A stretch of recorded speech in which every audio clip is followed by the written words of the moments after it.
Hey, what if I told you that you could draw and blend colored pencils to create a mouth-watering birthday cupcake card, even if you think you can't draw at all? In today's viewer requested video, I'll link her down in the description box, I'm breaking down everything step by step, from how to sketch your frosting to sprinkling your cupcake with lots of details in a way that's calm, simple, and completely beginner friendly.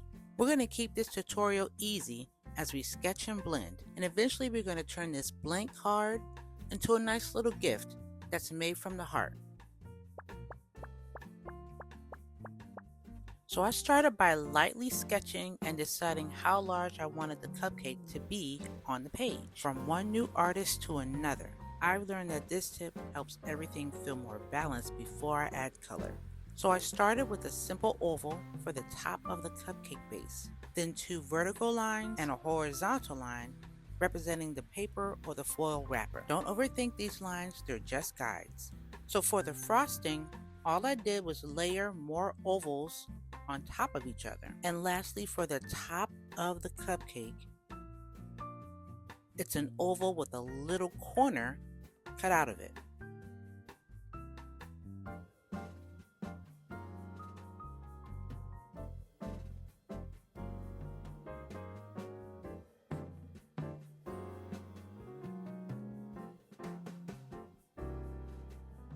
This is where you can get really creative and add sprinkles, hearts, stars, or even a person's name.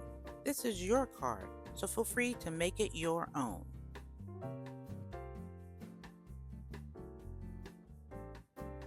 Now it's time to color. Before jumping in, I like to take a scrap piece of paper and swatch my colored pencils.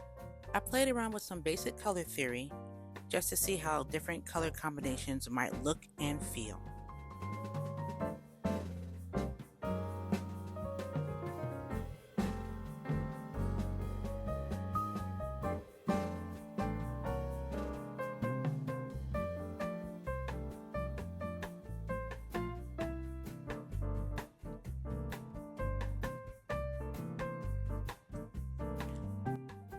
So I started by coloring the cupcake base first.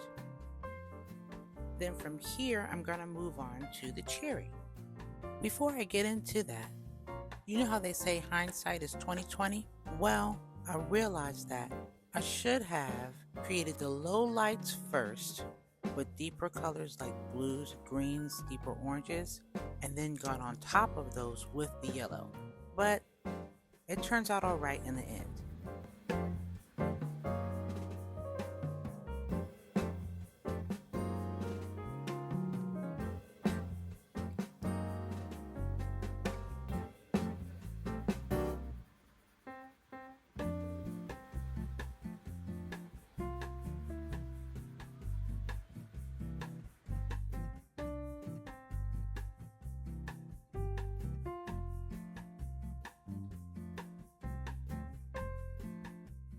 So for the cherry, I feel like I learned from my mistake and I started with deeper colors first and then continued to blend until I got the effect that I really liked.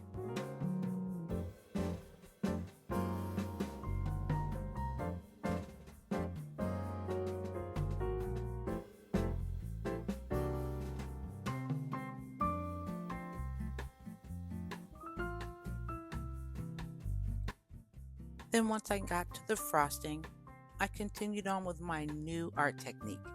Use cool deeper colors first, and then I'm using light layers and slowly building up color. Because at this point, I wasn't fully in love with how it looked yet, but that's normal. So I just kept blending.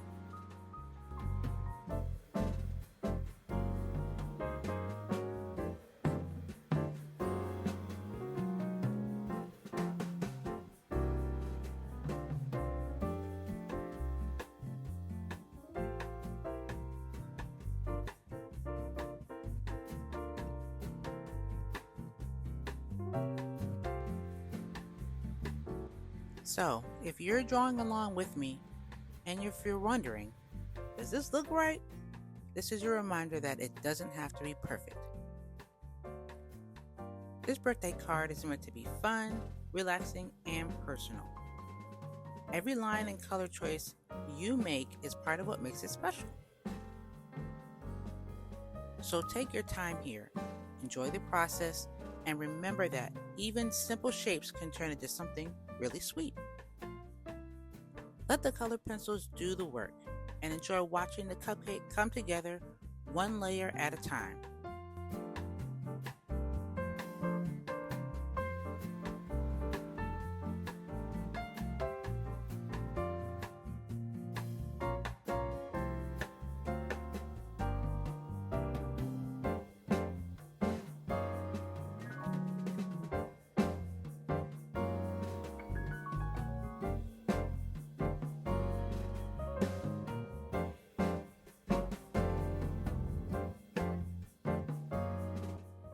So this is where I start to tackle this candle. And maybe you want to do your birthday cupcake a little bit different than mine. Well, that's a good thing. You don't have to make the candle. Every drawing is going to have its own personality, and that's what really makes it stand out and feel special. And since I've been on this creative art journey, I've learned that I am more of an abstract artist, not a realistic artist. So that's why I need your help. For this new year, I'm asking that you leave me a comment and let me know what I should draw next. Cards, doodles, patterns, landscapes, more flowers. Let me know what you think. I hope I'm up to the challenge. But just give me a little time though, because my to-do list is officially sky high. But I promise I'm keeping track.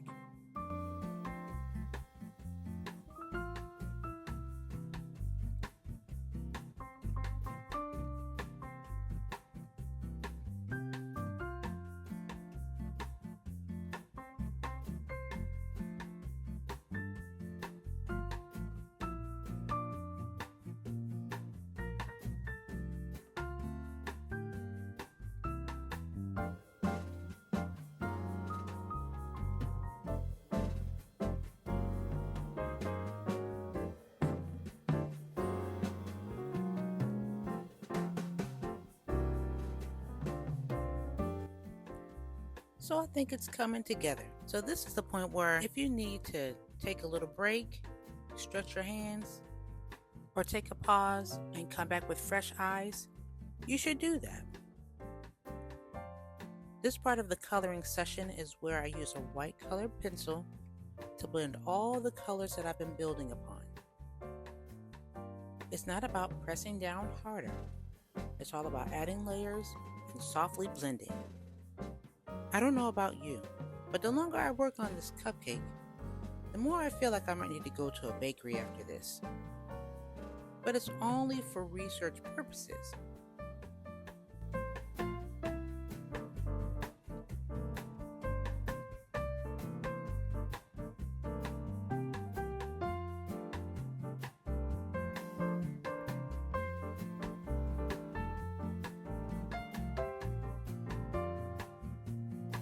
For my last step, since the cupcake is complete and I love it, now I want to create like a solid foundation, like a table or surface.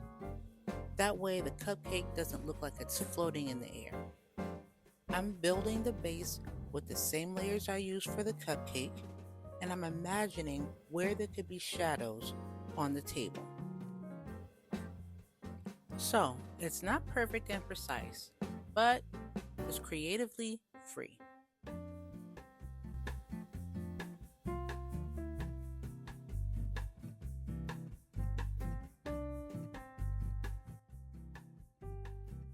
So as I finish up, I always like to take a step back and look at the whole piece, just to see if I really like it, and wonder if I should add any final touches. The softer look is nice, but I decided that I would add some details with a black colored pencil, and this is how it turned out.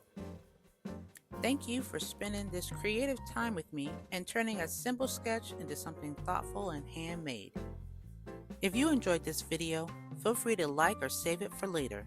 And as always, I'm going to go and get back to the drawing board.